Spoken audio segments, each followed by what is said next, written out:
Apa gunanya doa jika takdir itu telah ada? Masya Allah. Ikhwa fillah rahimanillah wa iyyakum.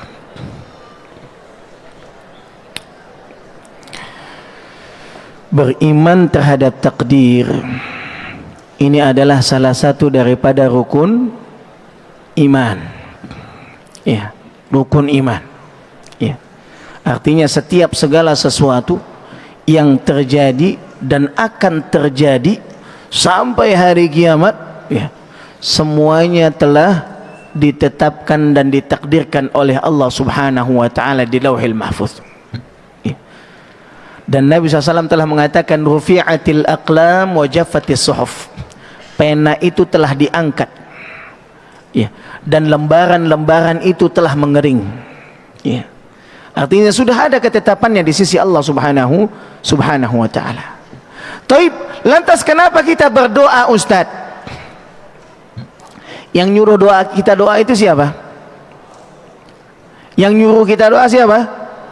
Allah Subhanahu wa taala. Allah yang menetapkan takdir, yang memerintahkan kita berdoa juga Allah Subhanahu wa taala. Ya. Jadi kita berdoa adalah sebagai apa? Sebagai bentuk pelaksanaan atas perintah yang Allah tujukan kepada kita sebagai hamba-hambanya. Ya. Khalas, itu salah satunya. Kata Allah, wa qala rabbukum ud'uni astajib lakum. Rabb kalian telah berkata, ud'uni astajib lakum. Mintalah kalian kepadaku, niscaya akan aku perkenankan. Innal ladzina yastakbiruna an ibadati sayadkhuluna jahannama dakhirin. Sesungguhnya orang-orang yang sombong dari beribadah kepadaku, dia akan dimasukkan ke dalam neraka dalam keadaan hina.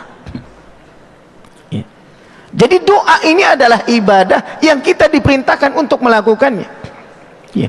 Jadi kita berdoa karena diperintahkan oleh Allah Subhanahu wa taala. Kemudian yang kedua, doa ini juga merupakan salah satu sebab. Ya. Sebab. Ya.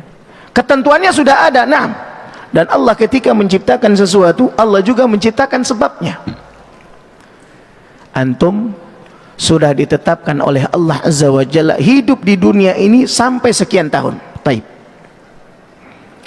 Hari ini antum ditakdirkan oleh Allah dalam keadaan sehat. Taib. Hari ini Allah menakdirkan antum makan di matam. Walhamdulillah. Ya. Nah, taib, Ustaz, kalau Allah menakdirkan saya tetap hidup, ya, kira-kira kalau saya enggak makan bakalan kenyang atau tidak? Ya. Hah? Kalau saya enggak makan kira-kira bakal kenyang atau tidak? Enggak. Ya.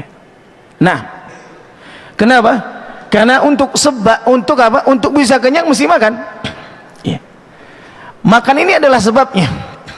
Ya. Nah, meskipun sebenarnya antum makan dan kenyang itu adalah bagian daripada takdir Allah Subhanahu wa taala. Ya. Aina. Ya. Antum jalan ke dapur, ngambil piring, ngambil nasi, itu takdir semuanya sudah ditakdirkan sama Allah Azza wa Jalla. Antum makan, antum kenyang, semuanya sudah ditakdirkan oleh Allah Azza wa Jalla. Ya. Ikhwatal iman rahimanillahu wa iyyakum. Jadi kita berdoa, kita makan, kita minum, kita tidur, melakukan aktivitas, ini semuanya adalah termasuk apa yang telah ditakdirkan oleh Allah Subhanahu wa taala. Saat kita berdoa dan meminta kepada Allah, ketahuilah itu merupakan sebab kita mendapatkan apa yang kita minta kepada Allah Subhanahu wa taala. Kita cuma ngambil sebabnya saja. Adapun hasilnya diijabah atau tidak, kita dapat yang kita inginkan atau tidak, ini semuanya kembali kepada Allah Subhanahu wa taala. Ya. Nah, bisa nangkap enggak? Ya. Ustaz, bukankah anak keturunan itu orang punya keturunan atau tidak? Itu sudah ditakdirkan atau belum? Sudah. Ya. Kalau orang mau dapat anak, apa yang mesti dia lakukan? Nikah. Betul? Nikah. Ya. Antum mau punya anak tapi nggak mau nikah, ya, subhanallah, ya, aneh, ya.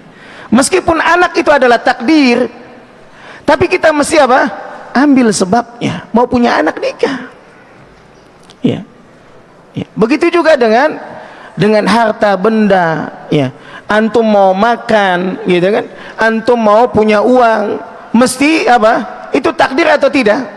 Semuanya sudah ditakdirkan oleh Allah Azza wa Jalla. Akan tetapi kita juga diperintahkan untuk mengambil sebabnya, ya. Mau punya uang, kerja, gitu kan? Mau kenyang, jalan ke dapur, ambil piring, sendok nasi, makan, gitu kan? Haus, ambil gelas, jalan ke dispenser, nyalakan atau pencet ininya, minum, ya. Meskipun kenyang dan hilang dahaga, semuanya adalah takdir Allah. Akan tetapi kita diperintahkan untuk mengambil apa? Sebabnya. Halas? Nah, penghuni surga, penghuni neraka, ini udah ditakdirkan atau belum? Hah? Yang akan jadi penghuni surga, yang akan jadi penghuni neraka, sudah ditakdirkan atau belum? Sudah. Semua penghuni neraka sudah ketahuan siapa, penghuni surga juga sudah ketahuan siapa. Tapi kalau memang sudah ditentukan, kalau gitu kenapa kita mesti beramal, Ustaz? Ya memang begitu sebabnya, ya. Antum mau jadi penghuni surga, taati perintah Allah Subhanahu wa ta'ala, ya. Melaksanakan sholat, ya. Meninggalkan kemaksiatan. Meskipun kita nggak tahu siapa di antara kita yang akan jadi penghuni surga dan siapa di antara kita yang menjadi penghuni neraka, wal-'iyadzu billah. Akan tetapi Nabi sallallahu alaihi wasallam pernah bersabda, kullun muyassarun lima khuliqalah. Masing-masing akan dimudahkan untuk melakukan sesuatu yang ia diciptakan untuknya, ya. Ikhwatal iman rahimanillahu wa iyyakum.